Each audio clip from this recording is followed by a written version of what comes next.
Hi there, what's up YouTubers? It's about to be April and it is my favorite month of the year. The reason? Game of Thrones, baby! Yeah, that's right. Season 6 of Game of Thrones is coming back. Oh man, just in the spirit of being excited for the new season, I would like to review Season 5 of Game of Thrones. Um, I'm telling you, Game of Thrones is one of my favorite television show ever. It just, oh man, it has everything that I love in a drama, in a film, in a show. Today I'm just gonna review season 5 altogether as a whole because the season have already passed obviously. When season 6 come around, I'll do probably episode, by episode weekly, as they show it on HBO. So at the end of season 4 of Game of Thrones, Tyrion, I'm sorry, wait, spoiler alert, okay, in case you haven't seen season 4, which I don't know why you're here, because it's season 5 review, but spoiler alert, I'm going to talk about everything that happened in season 4 minus the books, because I don't read them. I have the books right here. I just haven't had the time to read them, and I'm trying to keep myself separated, from the show from the books, but I think I'll start reading them because a lot of people told me that the show caught up to the books, so there's no point of waiting around. But anyway, at the end of season 4, Tyrion killed Tywin Lannister and he's on the run right now. Varys helped him escape and he's going somewhere, and he's on a ship, And one of my favorite characters, new character that showed up in season 4 was Oberyn Martell, right? The Red Viper. And he got his head crushed in by the mountain. And oh my god, I can't wait to see more of his story. Because right now, season 5 takes us to Dorne, where we meet all of his, not all, but like 3 of his like most lethal daughter. And also his girlfriend, right? His lover. And they all want to get revenge for him. And we're going to meet his brother and all that, right? So I want to talk about that first. Because that was one of the number one thing that I looked forward to season 5. At the end of season 4 was Oberyn Martell. And I wanted to see, like from how he was, I'm like, dude, I can't wait to see how, your daughter, is going to react to this. And, and apparently they are just as good as fighters as him. They were trained by him. When season 5 came around and I waited and I waited, it took a few a few episodes in before we meet the Sand Snakes. That's his daughters, And I was so disappointed, right? I was so disappointed because none of them embody his spirit. Straight up, they were so corny. There's 2 of them, Nymeria Sand and Obara Sand, I believe. So those 2 are the older ones, and they were tolerable, right? I can tolerate them. They weren't so spectacular, but not like The youngest one though, okay, she is so out of place and miscast. First of all, she's like I said, she's a youngest one, and she act like the youngest one, which is understandable. But when she fights and she's trying to show her ferocity, she's trying to show that she's like powerful, right? It comes out like this, like yeah, like that's a scene when she was fighting Bronn in the Garden of Water, I think, or something like that.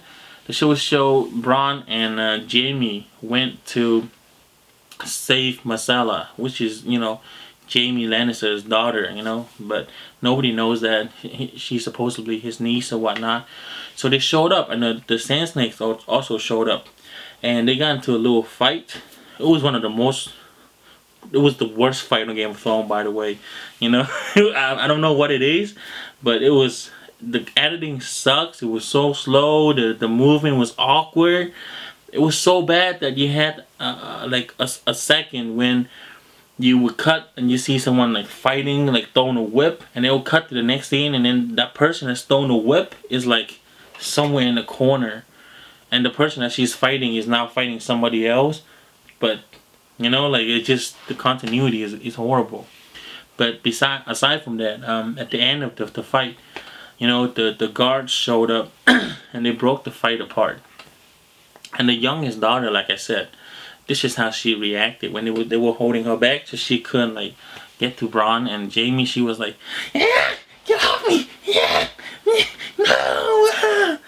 So I was like, man, you gotta tone that down. You know, like I get that she's supposed to be like hot tempered and young and whatnot, but she's acting like a 2 years old. You know, and there's a scene later on, right? She likes Bronn, by the way, and Bronn is it was the sellsword that served Tyrion, you know, up until last season, and there's a scene where you know, Bronn was going back to King's Landing, and she likes him, and she came up to his ear and she was like, "I know you marry a good girl, but you want bad pussy." And I'm like, the way she delivered it, the way it was written, I'm just like, man, oh my god, dude. So that aside, okay, so scratch that. Okay, I'm talking about all the negatives first. That's how I am, right? Because right now, Game of Thrones is just, there are so many things I like about it. If all I talk about is what I like, I'll pretty much not ever stop talking. So I'm just trying to get some of these negative things out. So hopefully, you know, season 6 will fix up some of that. Or maybe you guys can give me some comments and feedback if you agree with me. But another thing that really bothered me is Daenerys storyline. It just, okay, Jorah got exiled, right? And then Daenerys was opening up the, you know, the fighting pits, and he eventually becomes a gladiator, right?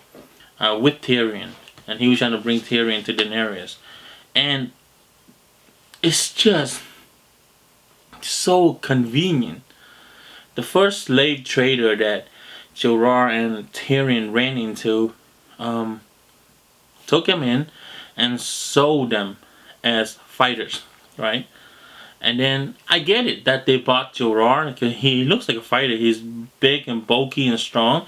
So they bought him as a pit fighter, as a gladiator.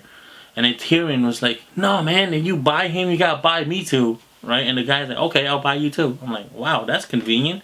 And then the first match that they have. Now, in Essos, where Daenerys is ruling, right, with Meereen and all that, is a huge continent. I look at the map, right, in the show and in some of the books. It looks almost bigger than Westeros. You know, Westeros have 7 kingdoms, and in Essos, it looks like it's bigger than that. So they open up the fighting pits, and then Jorah, like I said, he's a gladiator now, and he fights in the fighting pit. The first fight that he's in some random fighting pit in the middle of nowhere, Daenerys showed up at that exact time, at the exact fighting pit, and Jorah sees her, and he comes out and he impresses her. I'm like, man, that is one hell of a coincidence. And then Tyrion also shows up, and then, you know, he meets Daenerys for the first time. So fast forward to Daenerys storyline. You watch season 5. There's a huge scene, the dance with the dragon, they call it, where she was getting basically she was in a fighting pit. It was a huge fight, and the Sons of the Harpy, you know, the guy with the mask or whatnot, was trying to assassinate her, and then the Unsullied were protecting her or whatnot. Now, first of all, it bothers me so much that the Unsullied were getting killed left to right, like they were nobody, like nobody. You know, like you think about it, they were getting killed by Sons of the Harpy, which were a bunch of like slave masters. They hire all these guys and they use tiny little knives. You're talking about the Unsullied with their shield and their spears, and the Unsullied to me is like 300. They were slave soldiers. They were bred, trained for the sole purpose of fighting, killing. They feel no pain. They feel no fear, and they were supposed to be like the best. Like 8,000 of them could wipe out like an entire army. If you watch that scene, and just in general, this whole season with Dany, the Unsullied were freaking useless. I'm talking about useless, right? They were getting killed left to right. You know, there's an earlier scene where Grey Worm, Selmy Barristan, and a group of Unsullied soldiers got cornered in an alley, right? And the Sons of the Harpy came in and tried to kill them. And the Sons of the Harpy pretty much wiped them out. All they had were knives, and they were not good fighters. You have like maybe 7, 8 Unsullied. Grey Worm was among them. He's like one of the best fighters that Dany had. And then Selmy Barristan, he was like the best knight in Westeros. Selmy died. Grey Worm was severely injured. And the rest of the Unsullied all killed. So anyway, back at the fighting pit now. So Daenerys were, getting attacked by the Sons of the Harpy. Most of the Unsullied are wiped out. And she's like, stuck, basically surrounded by everybody. Daario Naharis is with her. Jorah is with her. Tyrion is with her. Missandei is with her. And then Dany was basically like closing her eyes and getting ready to, be slaughtered. So Dany pretty much closed her eyes and she was holding Missandei's hand. It looked like she was ready for death. And then, her dragon shows up just like the exact time that she needed help. And, the dragon came down and was trying to protect her. However, the way I envision her dragon, he's the biggest dragon, Drogon. When he showed up, I expected him to pretty much just OP everybody, just beast out and just destroy anything in his way. However, in this scene, the dragon did kill a few people overall. It wasn't like a bad or anything like that, but nowhere near the level of badass that I thought it would have delivered. And then one guy threw a spear at the dragon. One freaking spear. And the dragon starts shrieking and just like it looked like it was about to die. Like that's how bad it was. One freaking spear. And the dragon's scale looked like it was made of like armor, It looked like a tank. So at this point I was kind of upset at the fact that the dragon seemed so weak. And Daenerys, in the middle of all this, climbed on her dragon and flew away. And she didn't just fly away like, the dragon just pulled her off of the ground and flew away. It looked like she was very happy that she was flying away. I don't know if it's because she's getting out of danger or if it's because she's learning to control her dragon. I don't know, but it seems sold out of her character because Dany really cared for her people and most of all her advisors, especially, Missandei and Daario and Jorah was there. But the way she left them, it looked like she left them to fend for themselves. You think about it, like, you have two fighters there, Daario and Jorah. Tyrion, obviously, he's small in stature and he's not a fighter. And Missandei is a translator. And Daenerys just dipped. And she had no problem with it. And, she was being a dick. It's kind of like, bye guys, good luck with everything, bye. And the worst part of this whole thing is the CGI was so bad. It was horrible. It was like a Saturday cartoon, morning cartoon show, right? She's riding off with the dragon, and it looked like it came from like a book like Harry Potter CGI. And man, it bothered me so much, especially you compare it to the quality of computer graphic that Game of Thrones has been dishing now in the last 5 seasons. So yeah. So really, you're telling me that they survived all of that? Like two fighters, one translator, and one advisor survived all of that when the whole army of Unsullied couldn't stop them. I mean, the logic in Danny's story is just unbelievable, to say the least, right? And so that's that, which I didn't really like.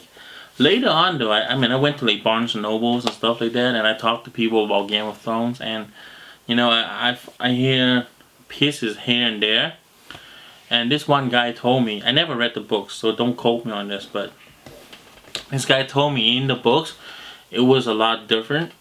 It was basically her dragon shows up, and her dragon does not, differentiate between Sons of the Harpy, the commoner, the regular people, the slaves, or the Unsullied. It's a dragon, so you just like blowing fire and pretty much killing everybody. And Daenerys, like out of fear for the welfare of her generals and her people, got on her dragon and flew away to protect them. So it wasn't like in the show where she flew away and left them there to die, because that's very freaking horrible, Danny. Yeah, what a dick if she had one. So that aside, on to the good things. Oh man, I think this season had one of the best episodes of all of the seasons of Game of Thrones that I watched. And you know what I'm talking about. Episode 8, Hard Home. That's when Jon Snow went with Giantsbane, Tommen Giantsbane, right? The big wilding guy. They went back to Hard Home to convince the wildlings to join, Night's Watch, so they would not become recruited into the army of the dead, And Jon Snow was there, and they were talking, and then something happened outside, right? Later on, something happened outside, and then the White Walkers showed up, and it was all out crazy, right? It was watching the best of Game of Thrones with the best of Walking Dead, the best of World War Z, And I was like, man, I was so excited. Like I keep hearing about how horrible these White Walkers are and how they could raise the dead and the army of the dead. It's like 1,000 of them. But to see it in person, I mean, not in person, but I'm sorry, I'm getting too excited. To see it on screen and to watch it play it out, I'm like, holy crap, that is scary, right? Like, I know exactly what they are talking about right now. And they had this sweet ass fight with Jon Snow and one of the White Walkers. The guy had like, he had like pretty cool armor, long hair, and he came in with a spear, and he was like, dom, dom, dom. Damn, man, I love that. I love that scene.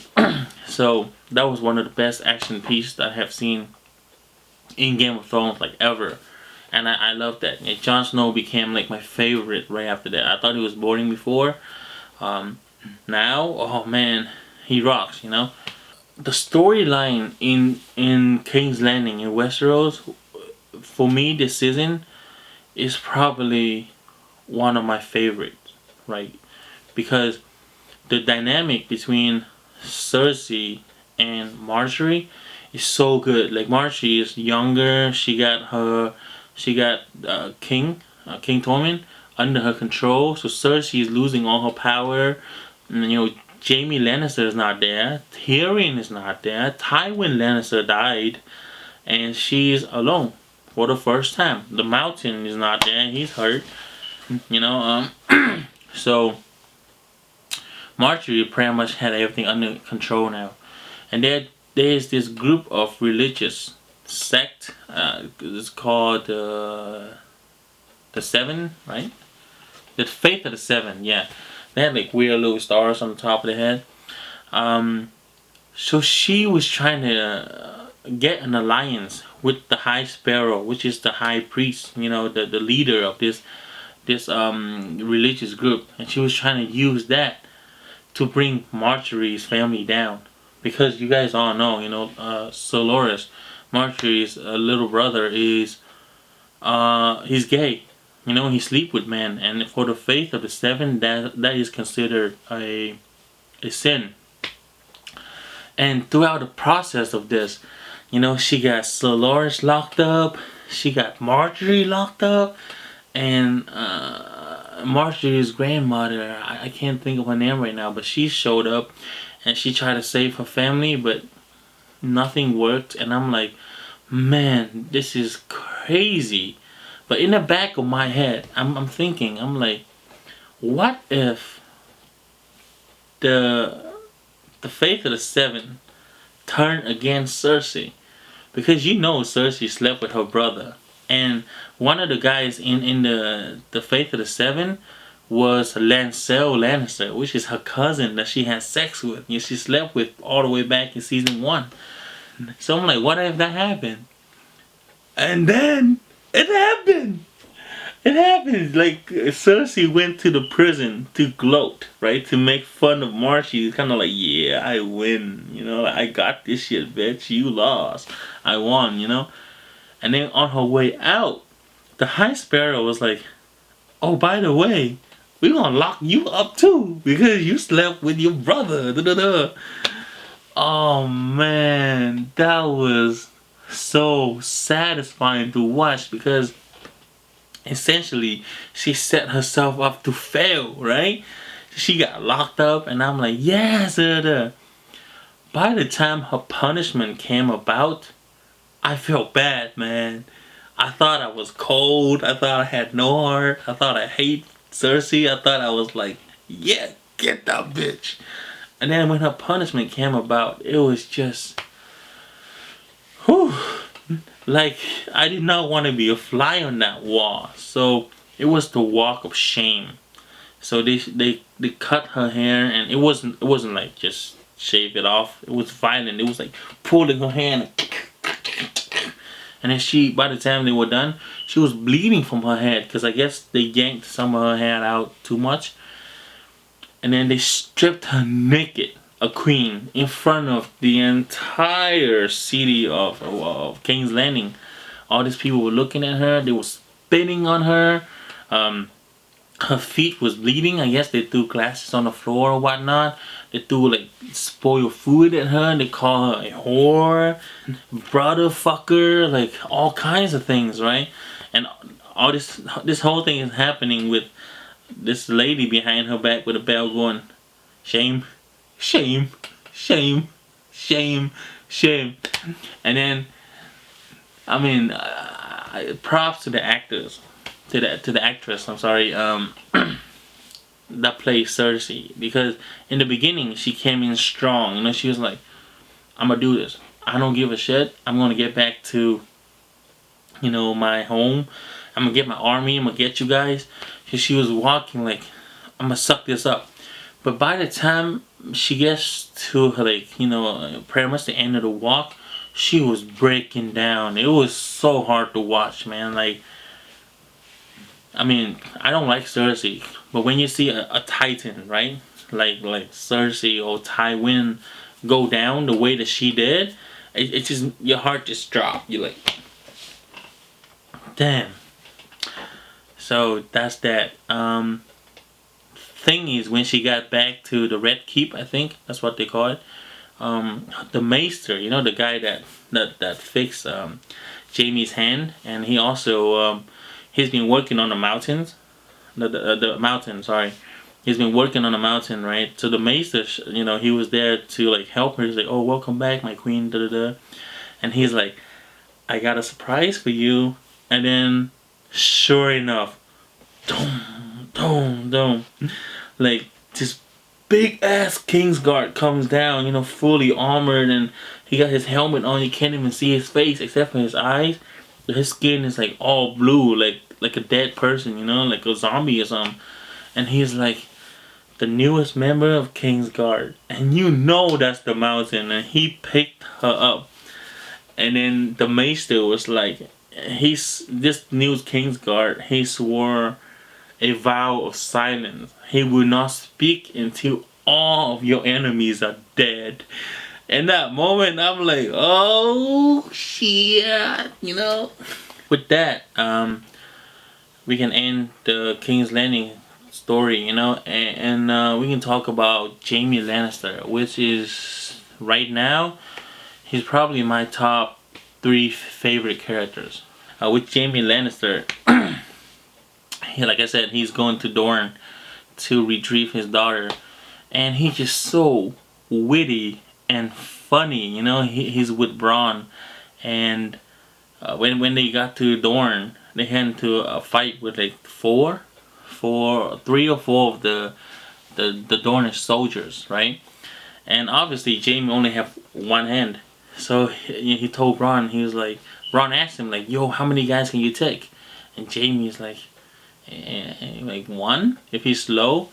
So anyway, Bronn was like doing a lot of heavy lifting. He threw a knife at one of the Dornish soldier, killed him. You know, he cut one down, and then he sliced off like the leg of a horse of another guy, and that guy fell down. So he was like, "Yeah, that one is for you, Jaime. He should be slow enough." And Jaime's like, alright, you know.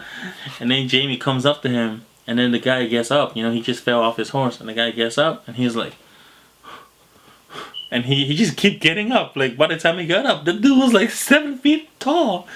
Jaime, his expression in that scene was just like, really? You know, and I thought it was just so funny. And at the end of that fight, you know, Jaime's losing, the guy's beating him, he was about to kill him. And then Jaime's like, ah, ding! And then so he had his like metal arm, like he blocked the sword and he yanked it out and he killed the dude. And then he got up and he's like, and he couldn't get like the sword off of his hand, and he's just so awkward. And then, I don't know, man. Jaime just, he cracks me up, man. He's just so funny.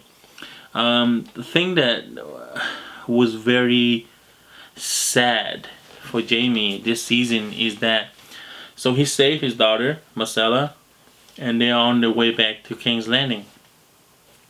On the ship, Jaime was just trying to get some bonding time with his daughter, you know, and I guess he was trying to confess to her that, hey, I'm actually not your uncle, I am your father, right? And Myrcella, she was like, you don't have to tell me anything, you know. Jaime's trying to get this out, but he couldn't, and she was like, hey, I know you're my father, and I'm glad that you are. So Jaime, like, his expression in that scene is that the whole weight of the world is off his shoulder. Like, it's this shameful secret that he have been harboring, you know, all his life. He couldn't be a father to his children. If he did, they would have died, all of them. So it was just so painful, I guess, for Jaime to watch them grow in front of him and couldn't do anything about it. Jaime, you know, like I said, after he knows that his daughter knows that he's the father, and she's happy for that. And then, right when he's holding her, he's trying to like cherish that moment, she stopped bleeding out her nose and she dies. So it turns out that Ellaria Sand, Oberyn's lover, kissed her before she went back to King's Landing, like a goodbye kiss. And she got poisoned, and she died right in his arms. And I feel like this guy catch no break, man. Like, he's really trying to do good. Like, he's a kingslayer. That's what they call him all his life. But really, he was killing one king to save an entire kingdom. They hate him for that. You know, like, he's trying to do good. He's trying to be there for his daughter and all this. And then at the end,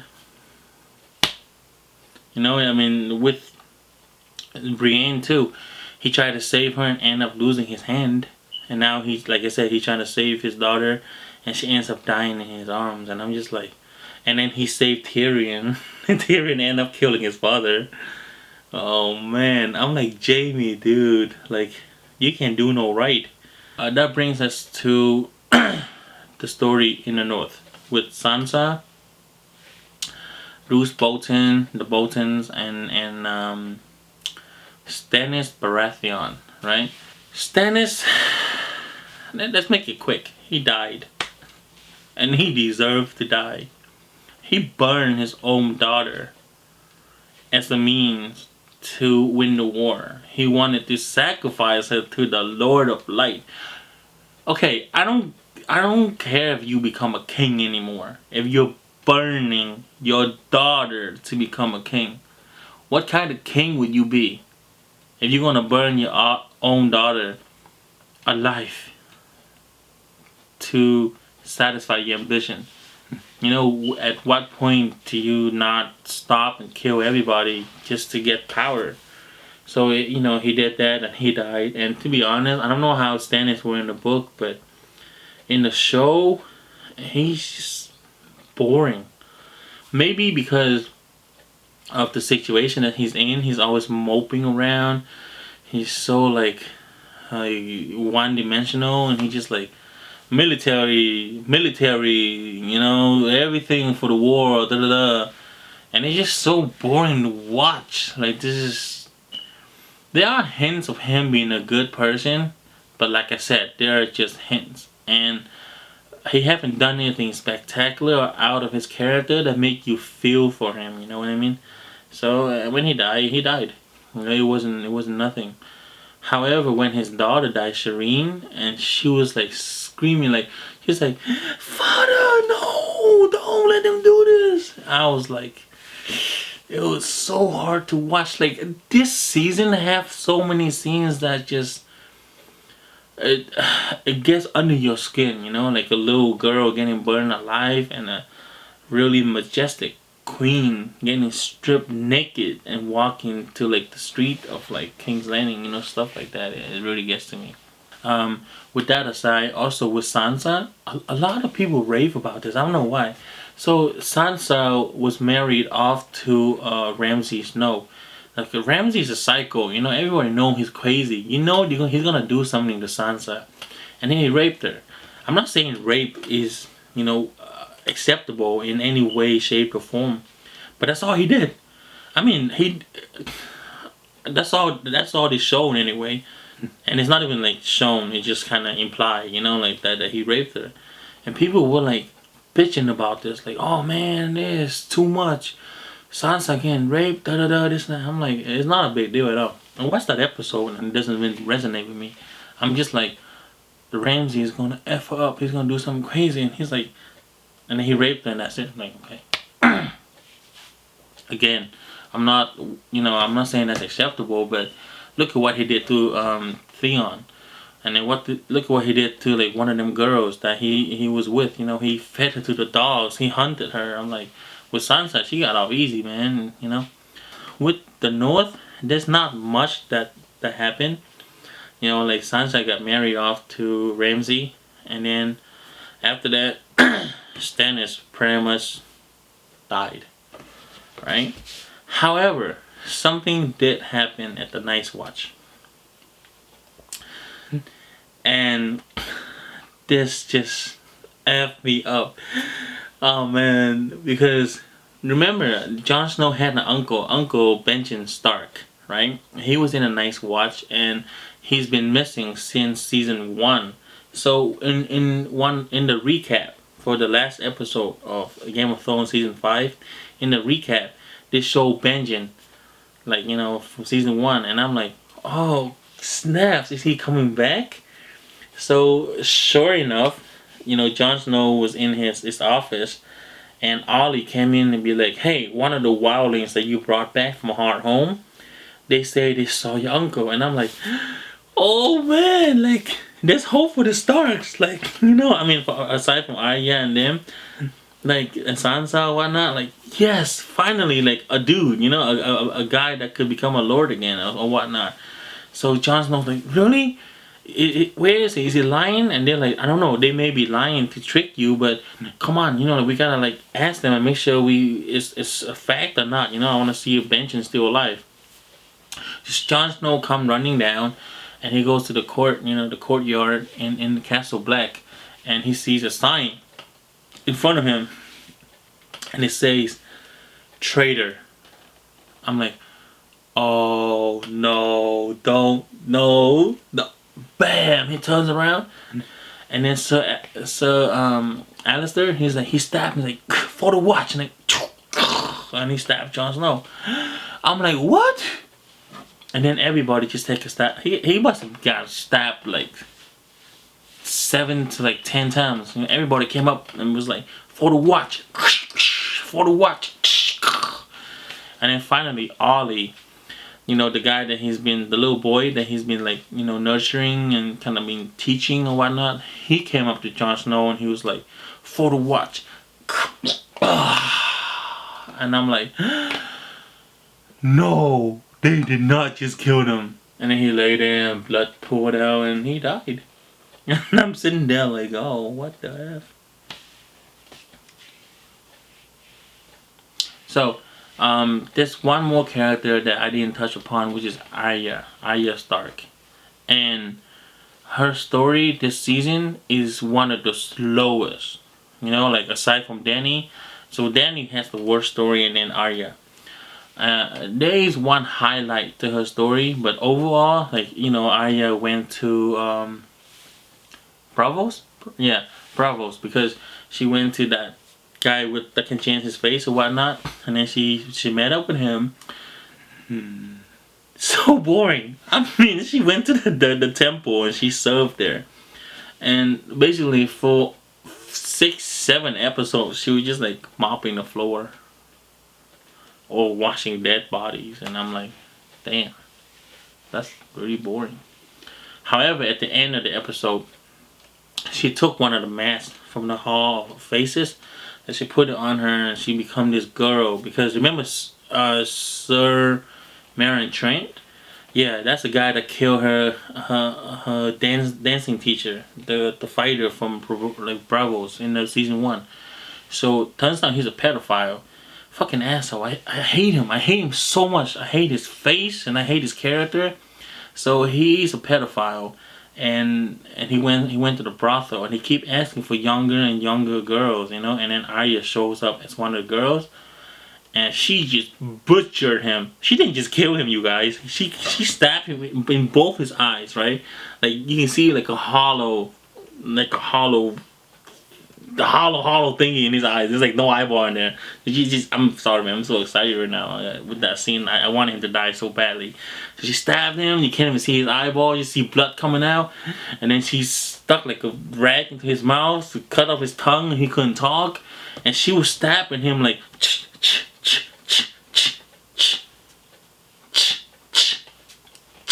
Like she was making sure that she didn't like get any of the vital organs. She just like torture him like, and he was like, you know.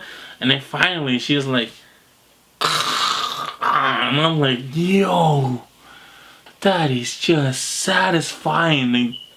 And then she goes back to the temple, like, you know, the Hall of Faces, and the guy was like, you killed the wrong guy. You shouldn't have killed that guy. In order for you to get revenge of all the people that you want to kill, because you are Arya Stark, and she has like a list.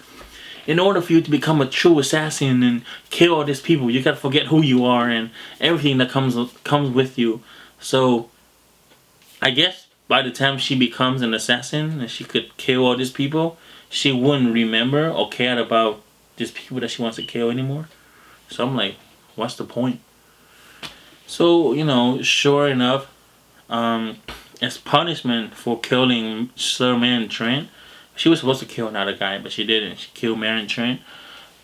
Because of that, she went blind. They blinded her. And then her story ends. 10 episodes. 10 freaking hours. She killed Meryn Trant and go blind. That's it. That's the only thing that happened with Arya. Another character that had nothing happened to her, and she was one of my favorite, is Brienne of Tarth. She waited by the window to save Sansa Stark. She waited, and then when Sansa, you know, light up the candle, you know, to give her the signal to go save her from the Bolton, she wasn't there. She went to kill Stannis Baratheon, and then she killed him, and then that's it. So much happened in this season. All the big things happened. You know, like Stannis pretty much burned his daughter alive. and then his wife hung herself and killed herself. Stannis' entire army is wiped out, and then Stannis died.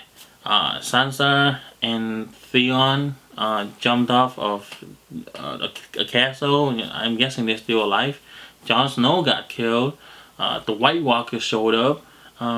The Masala got killed. Jaime's daughter.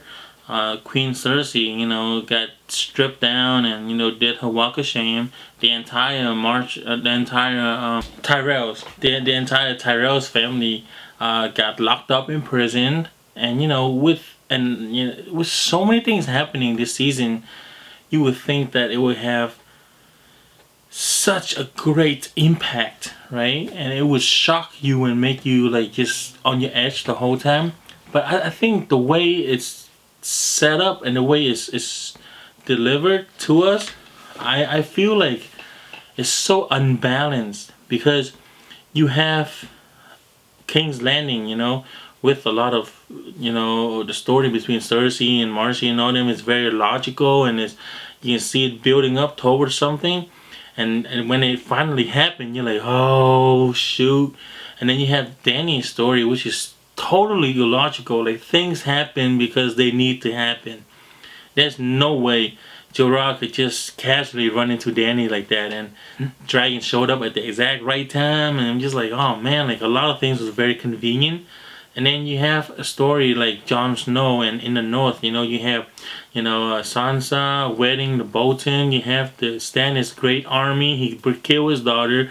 You have his whole army again, like all these crazy things happening, especially with Jon Snow, the White Walkers, and all that. So exciting and action-packed. And then you have Arya's story elsewhere, which is so slow and so boring. And because of that, every time I want to give this season a higher, score, something happened that brings it back again right in the middle. And like I said, I am so tempted to give it like a 4 because I love Game of Thrones so much. But in the end, Game of Thrones Season 5 get a 3.